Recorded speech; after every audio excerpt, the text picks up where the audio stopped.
bem, pessoal? Nós estamos aqui mais uma vez com a nossa irmã Sirlene Ferreira para falar conosco hoje sobre o poder do amor, né? Trabalhar aqui o Evangelho segundo o Espiritismo, capítulo 11, item 9 do Evangelho, e a nossa irmã está aqui conosco, nosso cumprimento, dona Sirlene. Meus irmãos, boa noite a todos. É uma alegria estar novamente aqui na página do Facebook, no Centro Espírita Eurípides Barçanufo, de Piaçu. Que Jesus nos abençoe a todos, né? E nós já vamos, né, Sr. Gilmar, começar nosso estudo. Isso. Hoje a nossa lição tem o título de O Poder do Amor, né? O poder do amor. Nós estamos precisando muito de amor, né? E nós vamos começar, eu vou contar uma história que está no livro, no prefácio do livro Estudos Espíritas, autora Joana de Ângeles. Então, um jovem procurou um sábio, um especialista em religião, e perguntou para ele, falou, olha, eu posso, o senhor pode me ensinar a lei de Deus enquanto eu fico de pé numa perna só? E o sábio falou para ele, não tem jeito, impossível. Passei a minha vida toda estudando a lei de Deus, estudando a Bíblia, todos os livros que compõem a Bíblia, que são 72 livros, né, que compõem a Bíblia. E o jovem ficou contrariado, porque geralmente a gente que convive com jovem, com adolescente, eles têm a gente, os velhos, né, na conta de gente que anda muito devagar, pensa muito devagar. Ele falou, mas não tem jeito não, esse povo não sabe nada não. E ele continuou andando. De repente ele encontrou um outro sábio. Esse sábio conhecia mais as paixões humanas, as angústias da alma humana, e sabe o quanto o ser humano é apressado, né, e muitas vezes imaturo, né, para compreender a vida, né, o segredo da vida, a essência da vida. E ele perguntou para ele, o jovem perguntou, escuta, o senhor pode me ensinar a lei de Deus enquanto eu fico de pé numa perna? O senhor falou, posso, pode ficar. E ele ficou. E o sábio começou, ama, e repetiu, ama. Ele falou, mas é só isso? Ele falou, a lei de Deus é isso. Ah, mas e para que a Bíblia? Aqueles livros tão complicados, para que aquele tanto de ensino na Bíblia? E o sábio disse a ele, tudo que está na Bíblia é para exemplificar esse ensinamento, o amor. E é ainda para ressaltar a importância do amor que Jesus vai resumir os 10 mandamentos de Moisés, que é a revelação divina, de essência divina, os 10 mandamentos, e, portanto, imutável, né? E Jesus, então, resume esses 10 mandamentos em apenas 2. O primeiro mandamento, amarás o Senhor teu Deus de todo o teu coração e de toda a tua alma. E o segundo mandamento, amarás o teu próximo como a ti mesmo. Sendo que o segundo mandamento é semelhante ao primeiro. É através da vivência do segundo mandamento, do amarás o teu próximo como a ti mesmo, que nós vamos compreendendo, então, o amor a Deus, a essência do Criador, de acordo com a nossa evolução espiritual, de acordo com a nossa vivência do amor, não é? Então, é por isso que Jesus afirma que nesses 2 mandamentos, amor a Deus e amor ao próximo, estão toda a lei e os profetas, né? Então, isso aí mostrar para a gente, comprovar mais uma vez, o caráter eterno e imutável da lei de Deus. A lei de Deus não muda, é a mesma, de toda a eternidade, de todo sempre, né? E cumprindo esses 2 mandamentos de Jesus, o amor ao próximo e o amor a Deus, nós estamos, então, automaticamente cumprindo os 10 mandamentos. Estava falando com o senhor Gilmar agora, nesse início de... Quando a gente entra no link que ele manda para a gente poder fazer a transmissão do estudo, meus irmãos. E nós, com a pandemia, nós estamos ainda muito... A pandemia não acabou, na verdade, né? Nós estamos ainda muito, muito retraídos. Nós continuamos longe das nossas casas espíritas. Nós não retornamos ao convívio social em plenitude, né? Então, na verdade, nós estamos carentes do contato uns com os outros, né? Nós não podemos visitar nossos amigos como nós gostaríamos, qualquer problema a gente não visita, a gente tem medo de prejudicar a pessoa, de transmitir alguma doença para ela, então nós ainda vamos viver com esses problemas algum tempo, né? Mas então nós precisamos aprender, reaprender, né? A encontrar, vamos dizer assim, formas novas, diferentes, da gente se aproximar uns dos outros para viver o amor que Jesus veio nos ensinar. Nós vamos trabalhar com as 3 histórias, né? Tendo como base, então, o item 9 do capítulo 11, Amar o Próximo como a si mesmo, onde o espírito Fênelon vai falar sobre a lei de amor, né? O amor é uma centelha divina que Deus colocou nos nossos espíritos, de todos nós, quando nós somos criados. Desde o último até o mais virtuoso dos seres humanos, nós temos a centelha do amor na Terra, nos nossos espíritos. Essa centelha de amor que nos liga ao Criador, que faz com que todos nós sejamos irmãos, filhos de um mesmo Pai. Então, o espírito Fênelon vai falar que o amor é de essência divina e todos vós, do primeiro até o último, tendes no fundo do coração uma centelha desse fogo sagrado. Todos nós, né? Então, a gente observa, quando a gente lê a obra espírita, a obra de André Luiz, por exemplo, quando o espírito que mostra o atendimento aos nossos irmãos sofredores desencarnados nas reuniões mediúnicas, o que o espírito sofredor mais deseja, na verdade, o que o espírito sofredor mais deseja, na verdade, é se sentir amado, se sentir compreendido, porque aí ele encontra a sua essência de filho de Deus, né? Vai, parou a transmissão. E não, foi daí. Está tudo bem, está ouvindo. Está ouvindo? Então vamos continuar. Então, aqui nessa mensagem, o Espírito vai falar que o amor é de importância tão grande na vida das pessoas que muita gente tem amor por objeto, né, por animais, ama mais um animal do que uma pessoa, tem amor pela casa, pelos móveis, por bens materiais, pelo carro. Isso são desvios da nossa verdadeira essência, da essência do amor, do destino para o qual nós somos criados, né? E o espírito só evolui plenamente, ele só progride realmente quando ele conquista a instrução, né, que é o conhecimento intelectual e a capacidade de amar.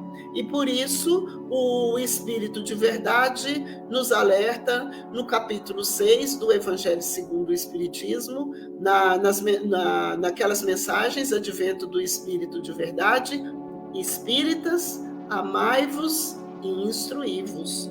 Nós precisamos nos amar, nós precisamos nos instruir. Quanto mais instruído é um espírito, quanto mais conhecimento da vida ele tem, ele vai então compreender a necessidade de amar. Então a gente vê a trajetória do espírito do apóstolo Paulo, por exemplo. O apóstolo Paulo, ele só se transformou realmente quando ele deixou de ser grande, de ser doutor da lei, de ser rabino, para se fazer pequeno e assim se transformar em mensageiro do Cristo, né? A grandeza de um espírito está então na capacidade que ele tem de amar e de servir ao seu semelhante. Pronto. Acontece isso. Aí, voltamos. Vamos continuar. Então, agora nós vamos para outra história que se chama O Encontro Divino e está no livro Contos e Apólogos, autor Irmão X. Então, vai contar a história do cavaleiro D'Arsonval, né? Um homem rico, poderoso, um fidalgo, né?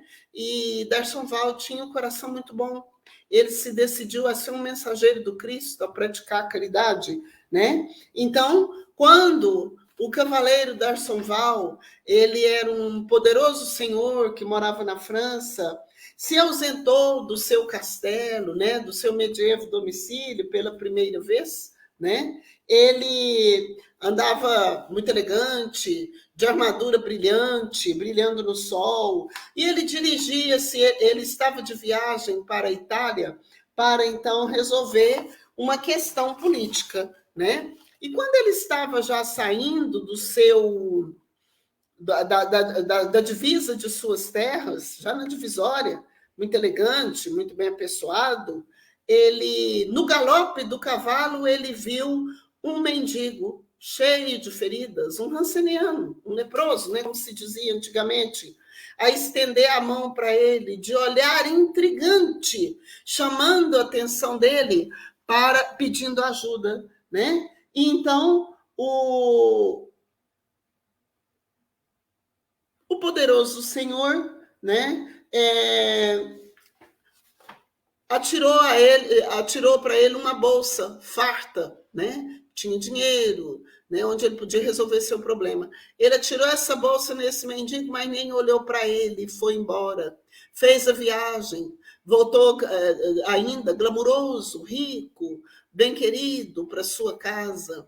E aí ele vai fazer outra viagem, né? E dessa vez a situação dele vai decaindo pouco a pouco, né? E no mesmo lugar, quando ele estava novamente saindo de sua terra, e agora ele ia à Espanha, né, para resolver, para encontrar com amigos, né, e ele encontra o mesmo mendigo na divisa de suas terras, com aquele olhar intrigante, complicado, cheio de tristeza, querendo conversar com ele, querendo transmitir mensagens para ele com o seu olhar. E o fidalgo, intrigado, pegou um grande saco de viagem e desse saco retirou um pequeno brilhante de alto valor e atirou ao mendigo sem sequer diminuir a marcha do cavalo, e continuou galopando, e continuou viajando, e retornou para sua casa, né? E não passou muito tempo, e esse fidalgo, então, né, dono do castelo, do castelão, porque ele morava num castelo, agora já não estava tão feliz, resolveu sair novamente de viagem, e agora ele ia para a Inglaterra, onde pretendia solucionar vários problemas graves, alusivos à sua organização doméstica, à organização da administração dos seus bens, das suas terras, né? E no mesmo lugar, no mesmo lugar de antes, ele depara pela terceira vez com um mendigo, de olhar intrigante, devorador, querendo falar com ele através dos olhos, fazendo a mesma súplica, o mesmo pedido, né? E então o cavaleiro D'Arsonval arranca do chapéu uma joia de alto valor e joga sobre o desconhecido orgulhosamente e continua viajando. O tempo passou e ele novamente sai em viagem, né? Decorrido mais alguns meses, e ele se dirige agora, então, em direção a um porto distante, em busca de um empréstimo precioso, né, destinado à sua própria economia, porque ele estava ameaçado de falência. E no mesmo sítio, no mesmo lugar, ele se depara mais uma vez com um mendigo, né? E D'Arsonval era extremamente caridoso, dedicado à caridade, gostava de ajudar quem precisava, e ele não pensou duas vezes. Tirou um fino manto, um manto riquíssimo com que ele se cobria, e jogou de longe ao mendigo, receoso de se aproximar do mendigo, com o corpo coberto de feridas, né? E ele foi embora. Passou um ano, né? E D'Arsonval, agora pressionado por questões de dinheiro, né, de imediato interesse, ele vai a Paris pediu socorro de autoridades e, sem qualquer atenção, é defrontado pelo mesmo mendigo, pelo mesmo Lázaro, que é leproso, no domínio de suas terras, né? E lhe faz a mesma súplica. O castelão, então, atira sobre o mendigo um gorro de alto preço e continua a galopar sem sequer olhar para o mendigo. Passam-se os dias e o nobre senhor, o nobre D'Arsonval, num ato de fé, abandona sua residência num séquito festivo. A família fez festa, os amigos, porque ele vai representar os seus, a sua família, os seus amigos, a sua casta social, os nobres, na expedição de Godofredo de Bouillon, na cruzada com que se pretende libertar os lugares santos. Cruzada, então, nós sabemos, são aquelas guerras religiosas antigas, feitas em nome de religião, da religião, como se Deus quisesse realmente, né, que a humanidade fizesse, né, alguma guerra. Mas no mesmo lugar, no limite da saída de suas terras, D'Arsonval era guardado pelo mendigo, que lhe repete a solicitação em voz mais triste, o pedido, a súplica de uma esmola, de uma ajuda, de um socorro, né? E o ilustre viajor dá então um rico farnel, que é uma bolsa que contém alimentos próprios para viagem, né? Sem oferecer ao mendigo a mínima atenção. E na Palestina, na Guerra das Cruzadas, D'Arsonval combateu valorosamente e, caindo ferido em poder dos inimigos, dos adversários, foi espancado, preso, violentado, né? E passou miséria, vexame, humilhações, até que um dia ele tinha sofrido tanto, emagreceu, enfraquecido, parecia mais um fantasma do que aquele poderoso cavaleiro antigo. Ele retorna à sua casa, mas acontece que ninguém da família dele o reconheceu. Quando surgiu a falsa notícia da sua morte, a mulher pegou e se casou novamente, arrumou um outro companheiro. Os filhos enxotaram o pai da fazenda, chamando ele de louco. O pai está morto, como que vai aparecer? E D'Arsonval vai, então, saindo da sua fazenda, já pela última vez, cheio de tristeza, numa tristeza tal, num desânimo tal de vida, que, segundo as palavras do irmão X, o mundo era pequeno para conter a sua dor, o seu sofrimento. E, quando ele atravessa, agora a pé, os domínios da sua antiga fazenda, do seu antigo castelo, ele se defronta no mesmo lugar, com o mesmo mendigo, cheio de feridas, ali pedir ajuda, né? E D'Arsonval procurou automaticamente nos bolsos ver se tinha alguma coisa para dar ao mendigo, e ele reconheceu que não tinha nada. Como ele não tinha nada, ele também estava escorraçado, foi abandonado pelos seus, pela esposa, pelos filhos, né? O que aconteceu?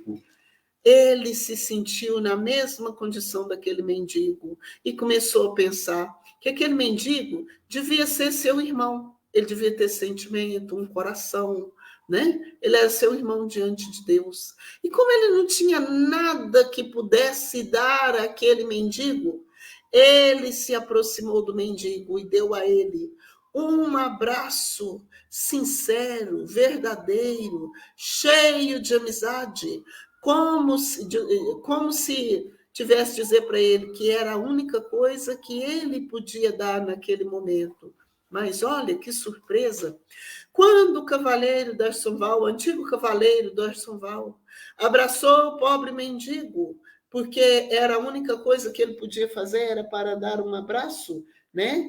Ele ouviu as seguintes palavras, quando estava abraçado ao companheiro de infortúnio: D'Arsonval, vem a mim, eu sou Jesus, teu amigo, Quem me procura no serviço do próximo, mais cedo me encontra. Enquanto eu me buscava à distância, eu te aguardava aqui, tão perto, porque naquelas viagens todas que ele passou pelo mendigo, ele nunca olhou pelo mendigo, ele nunca considerou o mendigo como seu irmão, né? Então, ele está falando que o mendigo está falando que é Jesus que se disfarçou de mendigo para tocar o coração de Darson Val, para fazê-lo se sentir o irmão daquele homem simples, daquele pedinte aparentemente leproso. E Jesus vai dizer para ele que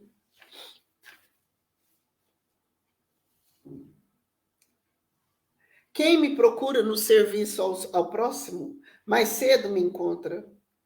Enquanto me buscava à distância, eu te aguardava aqui perto. Porque o Darson Val estava precisando de algo que desse sentido à sua vida, que motivasse a sua vida, a sua orientação de vida. E assim nós vivemos. Enquanto nós estamos vivendo na Terra, desorientados, como se o mundo material, tudo que diz respeito à vida material, fosse a coisa mais importante da nossa vida, na verdade, nós não temos paz. Então, eu estou me lembrando aqui agora que eu não tenho ouvido, mas no YouTube ainda tem muito. Teve uma época, no tempo da fita cassete, quando eu comecei na doutrina espírita, eu comprei uma fita cassete que tinha muita mensagem de Chico Xavier. Então, ele fala que a pessoa, quando pensa que o mundo material é tudo para ela procura comprimidos que anestesia a sua dor, que dê a ela calma, que ajude a dormir, que acabe com a insônia, né? Procura noitadas brilhantes em bares elegantes, restaurantes elegantes para almoçar, para jantar, conviver com a alta sociedade, e nada disso resolve o problema da nossa própria essência humana, onde nós temos, então, necessidade de receber e de dar amor, porque nós somos filhos de Deus, e o amor é de essência divina, e Deus colocou o amor no íntimo dos nossos espíritos, dos nossos corações. Todos nós só somos realmente felizes quando nós aprendemos, quando nós entendemos a importância do amor nas nossas vidas, né? Eu vou usar mais 15 minutinhos, talvez nem isso, para me contar uma outra história.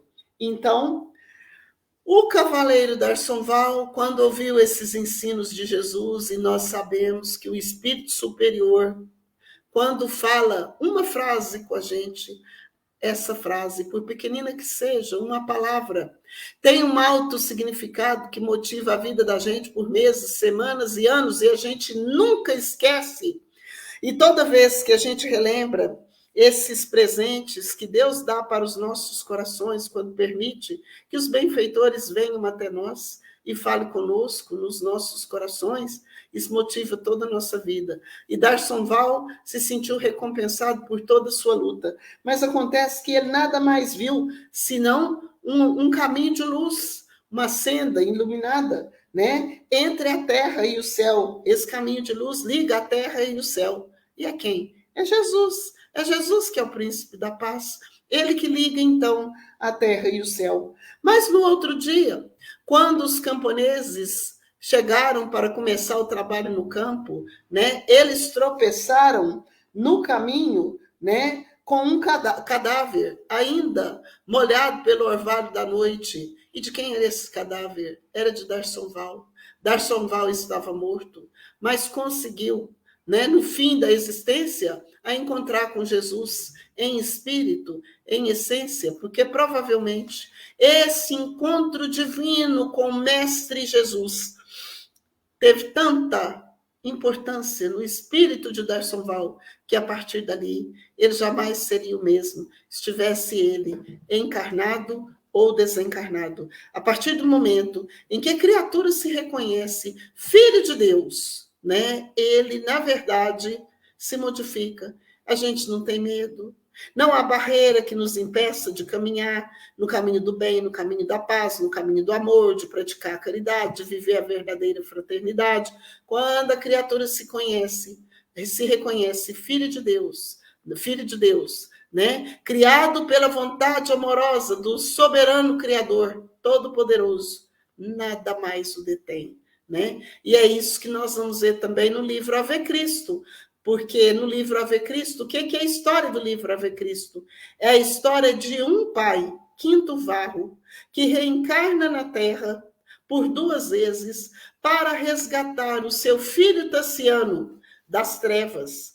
Quando ele reencarnou a primeira vez, ele reencarnou para ser pai de Tassiano, que estava nas trevas. Tassiano renasceu, orgulhoso, Quinto Varro teve um monte de desgosto familiar e foi morto, né, devido às perseguições dos cristãos, inclusive motivado pela determinação de Tassiano, que sem querer, que sem saber que era o seu próprio pai, né, determinou com a sua atitude de perseguição aos cristãos a morte do próprio pai.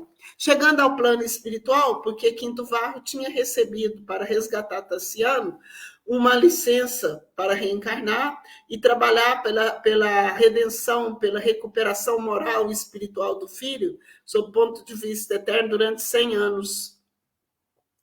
E ele volta ao plano espiritual e reencarna quase que imediatamente, para não perder tempo, porque Tassiano passaria, a partir daquele momento, pelas maiores lutas e pelas maiores dores da sua vida, porque ele tinha perdido a posição financeira equilibrada, ele tinha perdido a família, né? Então, a partir daquele momento, ele começaria a viver auxiliado pelas pessoas de boa vontade. Ele vai ser auxiliado pelos cristãos. Muita gente vai pensar que ele já era um convertido ao cristianismo, e ainda não era.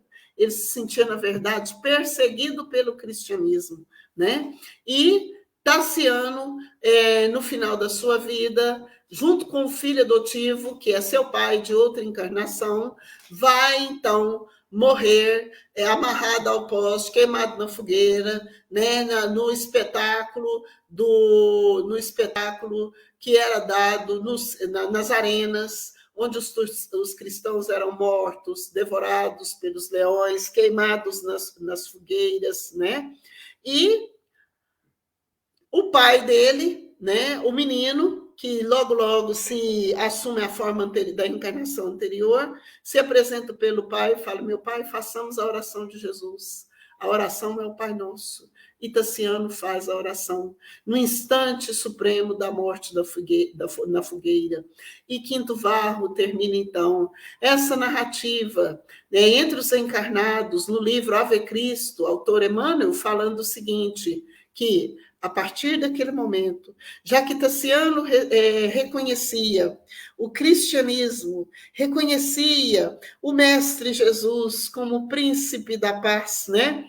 Eles poderiam, então, começar a trabalhar juntos pela implantação do Evangelho do Cristo nos corações humanos, trabalhar com mais afinco, né? Até que Tassiano se transformasse num servidor valoroso do Cristo. Então, o espírito só encontra a sua verdadeira trajetória evolutiva, só compreende o que é aquele ensino de Jesus. Eu sou o caminho, a verdade e a vida. Ninguém vem ao Pai senão por mim. É só quando a gente compreende, é só quando a gente aceita a caminhar, a seguir esse caminho de Jesus, né? É que nós podemos, então, caminhar em direção ao progresso moral, ao progresso espiritual, até que a gente reconheça o poder do amor em nossas vidas. Nós caminhamos de encarnação em encarnação, de queda em queda.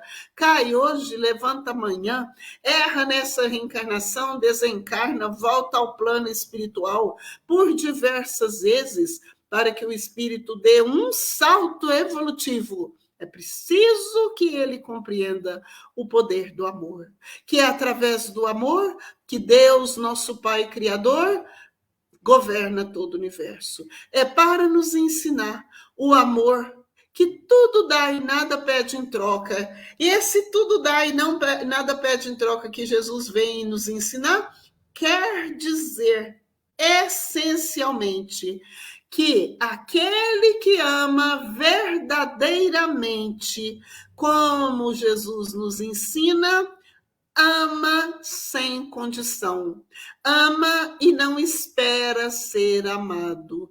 Tudo faz por aquele que ama, sem exigir correspondência de amor, sem exigir compreensão. É esse o amor que Jesus veio nos ensinar. Então, nosso tempo é meio curto, já acabou aqui, né? Nós vamos, então, terminar com as palavras de Jesus que estão no Evangelho de João. Eu sou o bom pastor. O bom pastor dá a vida pelas suas ovelhas. E eu conheço nominalmente cada uma das ovelhas que o Pai me confiou. E ele afirma em outras passagens do Evangelho que por isso, e ainda nesse capítulo do Evangelho de João que eu estou lendo, né? Não sei se é 13 ou se é 14, agora vou deixar o número, depois procura lá, o bom pastor no Evangelho de João. Então ele vai falar que ele tem outras ovelhas que não são deste aprisco. É porque Jesus, ele é príncipe, ele é diretor espiritual, ele é governador, não é só da Terra, não é do sistema solar. Outras ovelhas que não são deste aprisco, que não são deste planeta. Mas um dia, todas as ovelhas farão parte de um único rebanho e serão conduzidas por um único pastor. Então, é o amor que transforma as nossas vidas. E tem uma passagem aqui muito bonita nesse item 9 do capítulo 11, onde o Espírito Fenelon vai nos falar dos efeitos da lei de amor.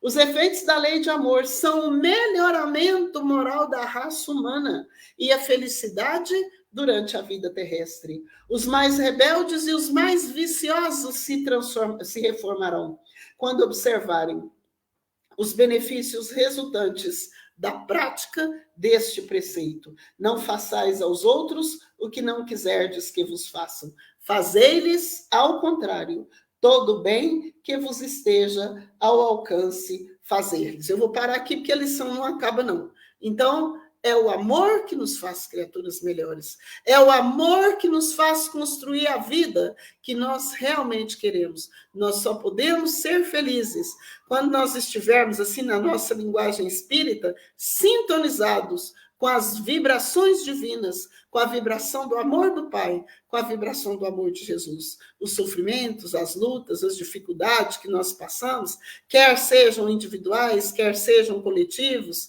as tragédias naturais, todo o problema que o nosso planeta está passando, é para que nós possamos, então, encontrar a nossa própria essência e aí compreender o que é a vida verdadeira, o que Jesus veio nos ensinar.